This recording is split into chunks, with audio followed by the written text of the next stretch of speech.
বিগত স্বৈরাচারী শাসনামলে আমরা দেখেছি দুর্নীতি দমন কমিশন, যেখানে দুর্নীতিকে দমন করার কথা, দুর্নীতিকে ট্রেস করার কথা, সেইখানে দুর্নীতিকে আরো প্রমোট করে গিয়েছে ভিতরে ভিতরে।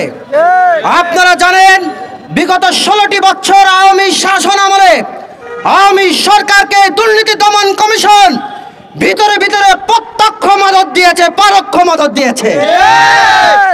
আর আজকের একই অবস্থা আমরা দেখছি সরকারের বিভিন্ন পর্যায়ে যখন দুর্নীতি হচ্ছে তখন এই দুদক দুর্নীতি কমিশন নীরব ভূমিকা পালন করছে। তাহলে তো প্রশ্ন উঠতেই পারে, বিগত 16 বছরে যেভাবে আওয়ামী স্বৈরাচারী শাসনামলের সরকারকে এই দুদক দুর্নীতি দমন কমিশন সহযোগিতা করেছে, তাহলে এখনো কি এই দুর্নীতিবাজদেরকে সহযোগিতা করছে এই দুর্নীতি দমন কমিশন? যদি তাই হয় তাহলে এই দুর্নীতি দমন কমিশনের চেয়ারম্যান সহ দুর্নীতি দমন কমিশনকে এই দায়ভার নিতে হবে। অনতি বিলম্বে এই দুর্নীতির দায়ে যে সকল এপিএস, পিএস এবং সরকারের মহল জড়িত তাদেরকে গ্রেপ্তারের আওতায় এনে বিচার যদি আপনারা না করতে পারেন তাহলে এই দুর্নীতি দমন কমিশন আমরা ভাববো সেই আওয়ামী ফ্যাসিস্ট স্বৈরাচারী আমলের দুর্নীতি দমন কমিশন। এই দুর্নীতি দমন কমিশন দিয়ে বাংলাদেশের নতুন সংস্কার সম্ভব নয়।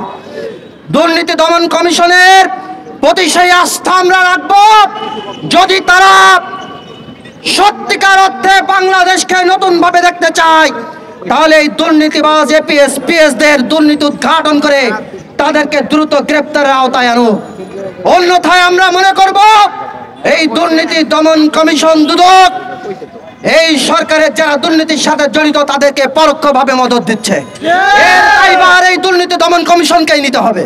আমরা অত্যন্ত আশা নিয়েই এই সরকারকে এবং সরকারের উপদেষ্টাদেরকে দায়িত্ব দিয়েছিলাম।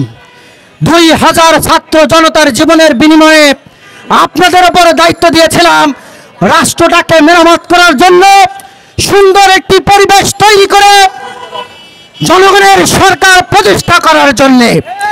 কিন্তু আমরা দেখছি আজকের আমরা যদি কথা না বলি তাহলে এই ইন্টারিয়ার গভর্নমেন্ট পূর্বের সেই গভর্নমেন্টের ধারাবাহিকতার দিকেই যাচ্ছে।